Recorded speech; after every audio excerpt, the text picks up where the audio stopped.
So then we get to the title fights. So I've talked about the women's flyweight division twice now. Essentially the state of it is you have Valentina Shevchenko at the top, and you have almost no one up till now. You haven't seen her in a fight where there was a serious chance of her losing. Excuse me. The most competitive fight she'd had to date was against Joanna Jędrzejczyk for the belt, but she'd beaten Joanna 3 times in Muay Thai earlier in their careers, and Joanna's might be my favorite female fighter, but she was just outsized. The striking could have been even, but the strength advantage Shevchenko had let her out grapple her, and the out grappling helped her out strike her a little. And other than that, she's had just dominance in her other 4 fights in this division. So going into this fight, that put her at a minus 2,000 favorite to win. Someone put $12,000 on Valentina Shevchenko to win with a payout of 600. So that was going into that fight. You almost feel like if Maya landed a single punch, you'd be surprised. Damn. So it was hard to know what to. You're just expecting such absolute dominance, and the reason for that is because Shevchenko thus far has been better than everyone in the division in every way. She's been a better striker, a better grappler, better fight IQ, better athleticism, and it's just hard to imagine anyone she's fought up till now having any path to victory, except maybe you thought Joanna could outpoint her, but she couldn't for the reasons I outlined. So then what actually happened? First round, Shevchenko struck a little and took her down, held her down, didn't do anything impressive, but won the round pretty decisively. And that would kind of set the tone, except it didn't, because Maya came out and pushed her against the fence and held her in the clinch. And all she did was be stronger than her. She wasn't more technical than her. She didn't do anything impressive, but she got her into a position where she was able to show, hey, I'm actually the stronger woman if I have your back against the fence. And when you have a minus 2,000 fight, that honestly is kind of shocking. So as a commentators were shocked, us as fans were shocked, and I think Shevchenko was a little shocked because what she tried to go for a trip with her back against the fence, and Maya countered it, reversed it, and stayed on top for the rest of the round. So we were in this position where we were like, holy shit, the minus 2,000 favorite just lost a round. What just happened? Is this a fight? And it turned out the answer was no. Shevchenko came out. She went back to the game plan. She outstruck her. She didn't let her back end up against the fence in the same way. She made sure not to end up with her back on the ground. She kept dominating her with like some beautiful clinch trips and takedowns, great top pressure. And yeah, I mean, the next 3 rounds were dominant, but it's just unfortunate the position she's in, because she's a very talented mixed martial artist who's been doing that for 27 years, has an incredibly high fight IQ. There's this hilarious MMA copy pasta about this guy giving, kind of just simping for her, calling her the most complete human being in the UFC. But it's kind of true. She is really impressive. I think she speaks 4 or 5 languages. So you want to see how good she is, but you can't see that unless you have real tests for her. And Jennifer Maia, Caitlin Chookagian, Liz Carmouche, Jessica I, those are not real tests for her, because they're really, none of those women had any path to victory in the fight against her. There's no finishing risk. There was no real submission risk. There was no athletic advantage. So you're kind of, you like to see dominance. You know you're seeing a special reign, but it's less special when you don't feel like the level of competition is up to task, which is unfortunate. The good news is we kind of got reminded, hey, she's amazing, but she's also human. Like, if you are stronger than her, there's things you can do.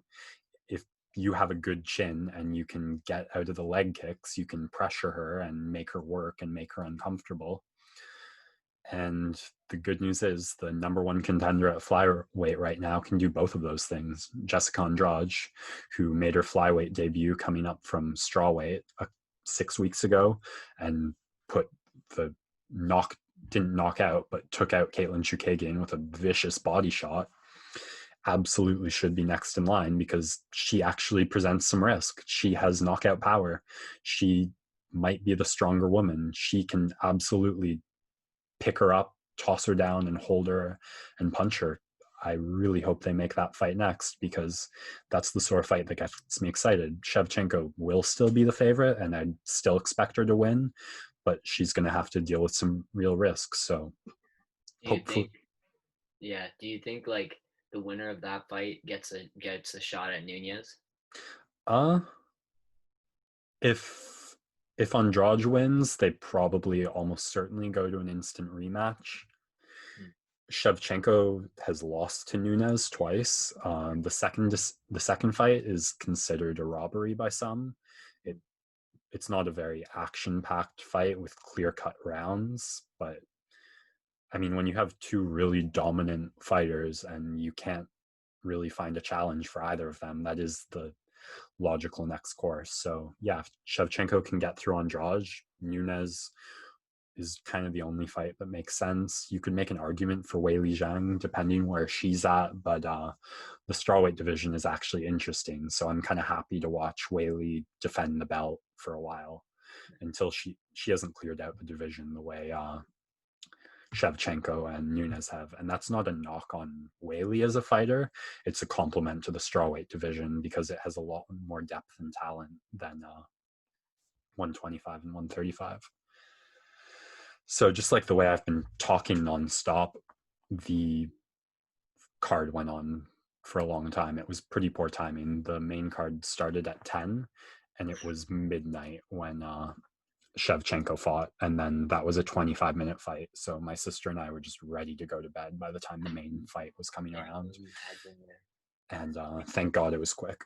Yeah, because Thank the NFL last night, like the first, so the Titans Ravens went to overtime, and then the Packers Colts went to overtime, and when Mahomes got that touchdown at the end, and the Raiders had like one last chance, I was like, please don't kick a field goal, don't send this to overtime.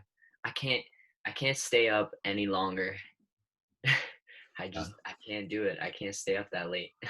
And the worst part about UFC is you can get a finish like Shogun or Paul Craig finished Shogun, but then they still wait 15, 20 minutes to start the next fight. So like you've got, and again, this is modeled on like you have 6, 7 guys splitting pizza, beer, and pay-per-view costs watching that. And if that's where you're at, you don't mind just like putting on mute and talking shit with the boys for 20 minutes waiting for the next fight. If you're watching it by yourself though, you kind of struggle to zone in and out. It's easier to stay zoned in. So I was ready to go to sleep, and luckily Figueredo was on the same page. He made it quick, but it was a bit difficult. I'm gonna watch the last minute. I'm gonna talk you through it because I don't quite know how to talk about this fight. I'm a bit conflicted because it was impressive, but it was problematic. Yeah. I'm gonna count us in, and we're gonna hit play. Okay. 3, 2, 1, play. So Figueredo's pressuring. He's got him. He's got his foot at the black line. He's looking to time him. Perez circling nicely. Body shot.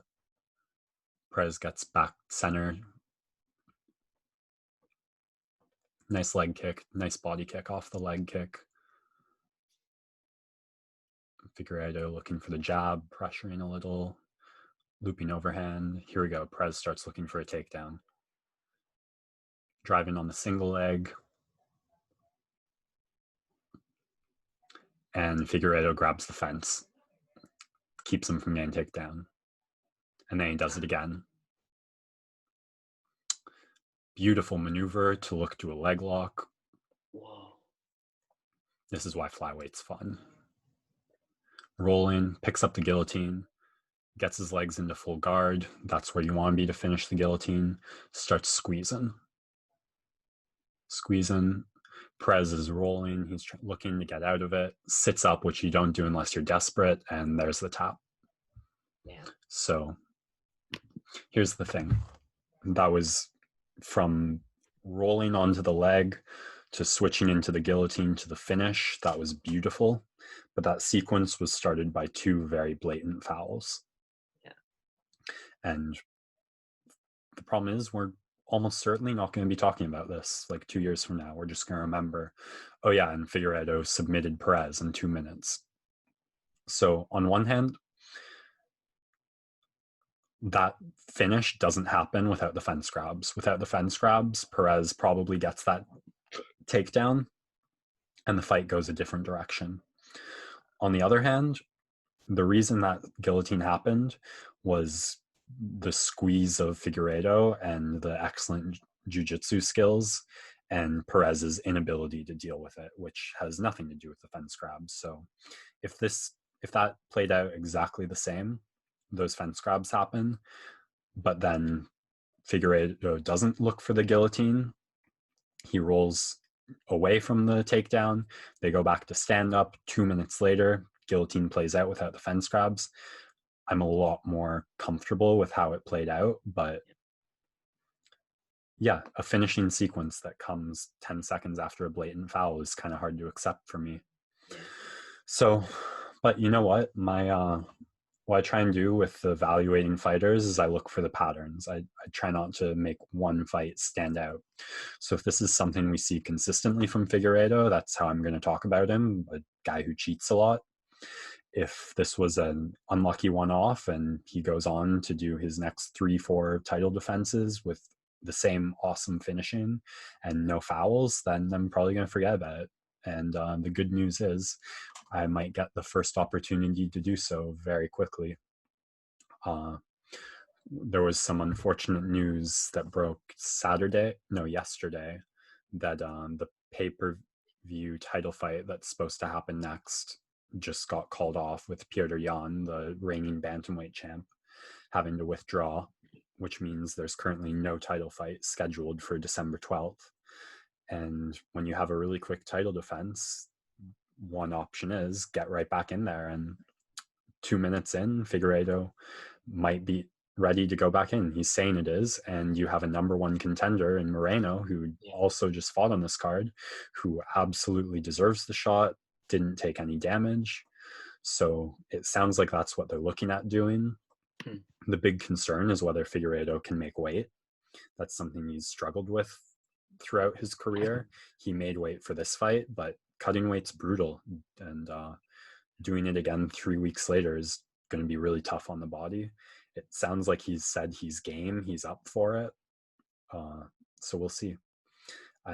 I'd like to see Figueredo in some deep water. I mean, one reason he's able to get that finish is because he's so strong, and that's why he struggles to cut weight. He has a lot of muscle, and typically fighters like that, you want to see how they fare in the 4th and 5th round, if they can keep it out, or that kind of output only works for them for 3 rounds. So that'll be what I have my eye on if that fight gets made. We'll see. And that was the card.